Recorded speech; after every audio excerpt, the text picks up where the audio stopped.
Welcome to the fifth episode of JEC Interviews, where we connect with leaders in business, economics, and finance to gain valuable insights from their experiences. My name is Ruby, the Director of Training here at the Junior Economics Club of Mississauga, and today we are honored to welcome Miss Jennifer Lee. Jennifer has been with BMO Capital Markets Economics for nearly 3 decades, and it's perhaps best known for her clear and straightforward analysis on U.S. economy and her commentary on global financial market and economic activity. Her entertaining, easy to understand, and call it like it is style has earned her a devoted following. Jennifer is a regular in the media and is a frequent guest on Bloomberg. Most recently, for the second year in a row, she took the number 3 spot in the 2024 Focus Economic Survey for Euro area policy rates among 24 global firms, and is and also secured the number 1 spot for forecasting the British pound among 28 firms. Beyond her professional achievements, Jennifer is celebrated for her dedication to education and mentorship. She actively participates in initiatives that promote financial literacy and economic education, helping newcomers into the field not simply with networking, but also on their personal development and career growth. Prior to joining BMO, Jennifer was an economist analyst at another Canadian bank. She graduated from the University of Waterloo with a Bachelor of Arts degree in economics. Jennifer, so nice to have you with us today. So, how are you doing? I'm doing well. Thank you very much for having me. Every time I hear someone read my bio, it reminds me how old I'm No, you're getting. looking great. But thank you But very much for having me on. but that's amazing to hear, and we're really thrilled to have you with us today. So let's just dive right into our first question. Sure. So our first question today is, what sparked your interest in economics and what keeps you passionate about it after nearly 30 years at BMO? Okay. Again, that 30-year mark. So maybe not economics per se, but finance in general. And I just remember I don't know how old I was. I was a little kid. And I remember I was just barely tall enough to see the top of the kitchen table. And back in my day, we used to have newspapers, like actual physical newspapers. So my dad would be sitting there reading the news and checking the stock market pages every night after, or during or before dinner. So it wasn't live. You won't have the instant, closes. So we would have yesterday's closes in those newspapers. So I remember that kind of sparked my interest. That was like so very, very early age. And then as time went on, my dad was like an entrepreneur, but he also had a big interest in investing and all that. So that sort of got the whole ball rolling. So it started pretty young, basically. I can actually relate to that because when I was younger, I really loved, reading the newspapers as well. And I still try to keep connected with current news. So yeah, that's really insightful. Thank you for sharing. Yeah. So our next question is, can you tell us a little bit about your journey into economics and what it's like working at BMO today? So my journey went through school and all that, and I started off at another bank that shall remain unnamed. But I remember it was kind of cool. I was interviewing for that particular job. Something had happened in the world. It was like some Russian leader had been kidnapped or something like that. And I remember it was Friday. It was like 5 o'clock in the evening. And I was sitting there waiting patiently to be interviewed, and everyone was like running around going crazy, and they're because the world was going crazy and financial markets were reacting to this supposed kidnapping of this particular Russian official. And I remember thinking, wow, this is so cool. Like, and I had been working at another job before then, and I thought it could be like World War III, and I would still have to get the reports out, and it was very mundane. And here it's like the whole world was turning upside down, and that really caught me. And I really wanted this is like where I want to be. So that's what started the whole ball rolling. I was there for a few years, and then I've been at BMO since. And every year, I'm telling you, every year is different, and that's what keeps it very, very interesting. Yeah, I can imagine. So I really appreciate that explanation. So building on that, I wanted to ask you about, so I understand your job involves breaking down a lot of complex economic trends, like how do inflation or interest rates actually affect everyday decisions like spending, saving, Mhm. or choosing a job. So how do you, kind of deal with all of that? So one of the things I've learned over my, again, many years here, because I speak a lot to people and I love talking to, people from all walks of life, just to see what they're experiencing. And I write a lot. So I think it's always important just to make it not just easy to understand, but just make it relatable to everybody. One thing I don't think I can stand and it will put me to sleep is if I'm watching someone who's droning on and on about very like boring economic concepts and has no relevance to me or no relevance to anything I do. And that would really lose me. So I think it's very important to be able to like again bring it down to like real life and how it would impact you. So when you talk about interest rates, when you're talking about inflation, when you're thinking about saving, when you're thinking about paying, like saving money for the future, what the interest rates would be, if you're thinking about paying down debt, and if you think that you're paying down a loan, if you think that interest rates are going to keep rising, then you're going to try to pay it down as quickly as you can. Inflation, of course, that's going to impact how you think about spending, for example. And like right now, if I can just bring up to an example of what's going on today, everyone in the US is freaking out about high inflation, and all they hear about in the media and on the news is about how inflation is going to be higher because of tariffs. So we've seen in the last couple of months retail sales, really strong sales because everyone's going out there now and they're buying everything they need now, what they can afford, of course, before it's no longer available and before prices really go through the roof, that's what they're thinking. So all of that sort of impacts. I don't even know if I'm answering your question, but that sort of impacts, how, what every day, what people are thinking about in real life with what's happening in the world. I don't Yes. think I answered your question. No, it's okay. That was great. So that's actually a really good point, and it actually connects to something else I wanted to ask you about. So, from your experience, what's like one key thing that you think everyone should understand about how governments manage money, like spending or taxes? So, unlike some officials that we hear about these days, being in government, when you have revenue and you have expenses, it's not exactly like, you and me and our households. For us, whatever money we try to save a little bit, and then we have to spend some, but we always try to put some away for a rainy day. And so you always have to have some sort of surplus, and that's not always possible in government. And I think that's an important thing to understand, that just because you're making so much coming in doesn't mean it's going to be exactly the same amount going out. And you can't always save something unless you're like Norway or whatever. So I think that's one concept to remember, is like just because the government is in deficit, it's okay. Again, it's not as meaningful as if it was a deficit in a normal everyday household, like household balance sheets. So yeah, that's really great. I think especially in this, current political climate, especially for people my age, it's kind of hard to steer away from a lot of misconceptions. So yeah, that's Mm-hmm. really great. Um, and building on that, so a lot of young Canadians are currently worried about things like student loans, rent, and rising costs. And based on your work, what should they know about how inflation and interest rates impact those things? So again, knowing that, so if you have a student loan, and just knowing that high inflation or high interest rates, or especially higher, if interest rates are expected to keep rising, not in this environment, of course, not right now. Um, it's just important because nobody like debt is not good, and debt is okay in the government sector, or sometimes okay, but when you're talking about debt for the normal everyday household, not always a good thing unless you're borrowing to at low rates, but that's another story altogether. But if you think that interest rates are going to keep rising, you're going to have to start paying down your debt as quickly as you can, as steadily as you can.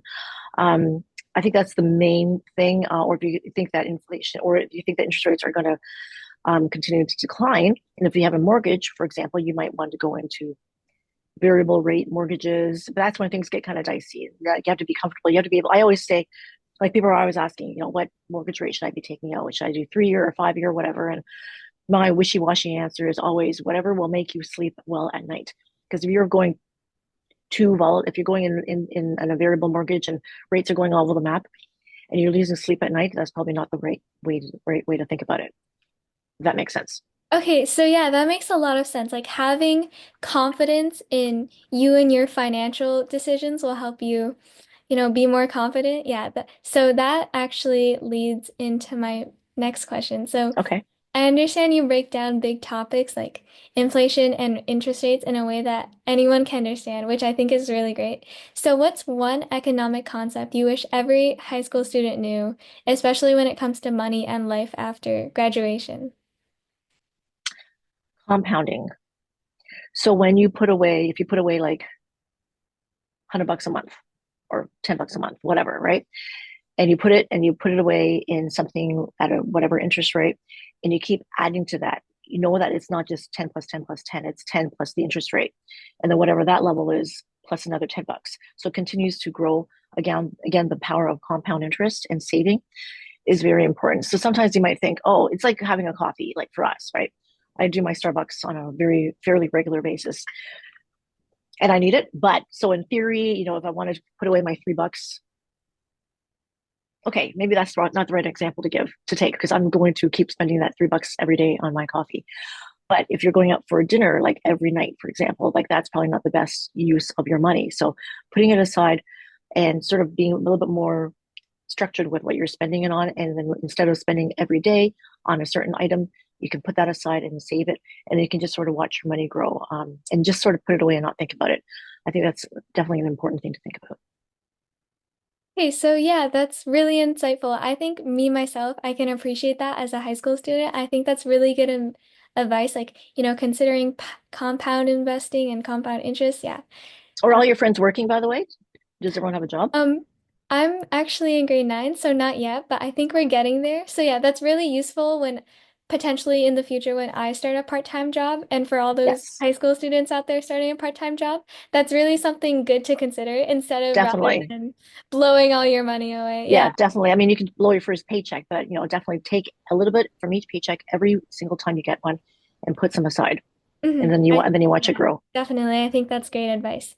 So, on to our next question. So, from forecasting the British pound to analyzing the US economy, your work spans the globe. So, what's one global economic trend that you think today's youth really need to keep their eye on? Okay, there's a whole bunch of things. Okay, by the way, one thing, just before I answer that, I highly encourage everyone to, you're talking about how you read the paper all the time or you watch the news, Hmm. right? So that is very, very critical, especially as as you progress through high school and you head toward university and all that. Just staying current is super, super important. So people know that, you are clued into whatever the heck is going on in the world today and you're not just, TikToking or whatever it is young kids are doing today. But my point is, okay, sorry, I'm losing my train of thought here. So oh yeah, so keeping current. So one thing that I would always encourage people to read, there's one magazine out there called the Economist magazine. It's weekly and it covers politics, finance, science, climate stuff, and it's always a very interesting read. And I remember I read it every single week in university, and I try to still read it now, but my days are kind of like my hours are kind of limited sometimes. But some of the trends that I've been noticing, for example, like on the demographics side, how the whole world is basically, getting older, which is kind of normal. But fertility rates, I find I have that I've been reading about how they're all low, getting low. So basically, the normal rate for having a stable population is 2.1. So basically, for every death and every birth, it's like the number is 2.1 just to have a stable population. And right now, globally, we're at that 2.1 mark. But amongst the more wealthier countries, the developed economies, we're well below that level, meaning people are dying more quickly than people are giving birth. So we're not replacing a lot of the people that are leaving, if you know what I mean. So because of that, I think that that's kind of been my thing, been talking about lately, is that labor markets are going to still remain tight because we're not adding to the population. Um, the global working age population, for example, has either peaked or peaking. So they're saying that by 2050, the only region of the world that's going to have a growing working age population is in sub-Saharan Africa. So that's kind of an interesting trend to watch, just declining fertility rates. Another one is always the climate change. It's always like a long and ongoing thing. It seems to be taking a step back, maybe two steps back over the past few months. But this is something that there's another trend that I think the youth of today should probably be keeping an eye on and making sure that the world is a better place. As you get older, things like that. So environment and Mhm. fertility. I think that's kind of interesting. Yeah, so I definitely agree with you. Those are two like major trends that are occurring in our world that our generation should definitely keep an eye on for sure. Mm-hmm. So, adding on to that, I understand with a lot of different high schoolers and a lot of different peers, economics isn't always seemingly the most exciting subject in school. Yep. So, what's one moment in your career that made you go, this is why I love what I do. So I told you earlier about how what threw me into the role was, when I was Mhm. watching the other bank freak out because somebody had been kidnapped overseas in Russia. But I think like I said, every year this job is different. It's really interesting how things play out, and especially now, with the political, it's very um, stressful political situation right now and all over the world. And that is what makes me love what I do, because it's like I said, it's always very interesting. And all of a sudden I had to like drop everything and learn a lot about like political system in like France, for example, or the UK. Um, so it's never the same. And this is what I love about this job. It's not going to be me like punching the clock every single day and watching my watch, watching my the clock and seeing what time am I getting it out of here. It's almost like I blink and it's time to go home. And I go home and I generally have to log in. Um, so not everyone likes that aspect of this job, but I think because it's always evolving, always changing, and there's always something to stay on top of, and that's what makes me love it even more. Yeah, so Most days. yeah, so I think that's really cool because me personally, I'm really interested in economics because I feel like economics, there's always something exciting happening. You know, the world never sleeps. There's always something interesting going on. So this is more towards the youth. So economics, sorry, you've been on the field for nearly 30 years. So if you could go back and talk to your younger self, what's one piece of advice you would give her about building a career in economics? So that's a great question. So this would be for any career, I think. But if I had to go back and talk to myself so many years ago, so many decades ago, I would say don't be shy and ask more questions. Like sometimes I remember thinking, I'd be in a meeting and they'd be telling all these smart people around me, and they'd be talking about whatever, and I'd be thinking, sitting there thinking, what the heck are they talking about, or what does that mean, and that doesn't make sense, and you know, and then later on, and I found, as in other different meetings when I had the similar thoughts, finally somebody like who was like super senior would speak up and ask the same question that was in my head, and I'm like, oh, I should have said something, because not everybody, just like, don't assume that everyone in the room knows what's going on, and if you don't know and if you truly don't understand, then ask. And if you don't want to ask during the meeting, because you don't want to slow things down, then for sure, when the meeting is over, go to someone and always try to find like a mentor, like a few mentors that you can always lean on, someone who would be always supporting you every your entire career. Go to them and ask them the questions as well. Don't be shy. Always ask questions, because if you don't know the answer, like someone will help you and you'll become smarter. And if you don't know, then it's going to kind of drag you down, and it's going to keep dragging you down. So you should always know and learn more. And if you don't know, just ask. That's what I would be telling myself. Okay, so yeah, that's really great advice. Just like not being afraid to ask questions and being brave. I think that's definitely I could benefit from personally. So yeah, thank you. So as we wrap up the interview, I'd like to ask one final question. Okay. And it was kind of similar to the previous one, but if you could give one piece of career advice to students considering studying economics or pursuing banking careers, what would it be? Okay. So the one question I sometimes ask, most times when we're interviewing, so especially for someone in econ, I always wrap it up by saying, so why did you pick econ? Like, why economics, or why are you applying for this job? And whatever they say is quite telling. You want this to be, how can I put this? Like, I know some people who have jobs, they have a job. Um, Whereas I think of this as my career, which, there's a difference, right? I don't, for what we do here. So, okay, I'm going to ramble for a bit. So I don't shut down on Fridays at like, well, sometimes I do, but kind of like what you said before, it's 24/7.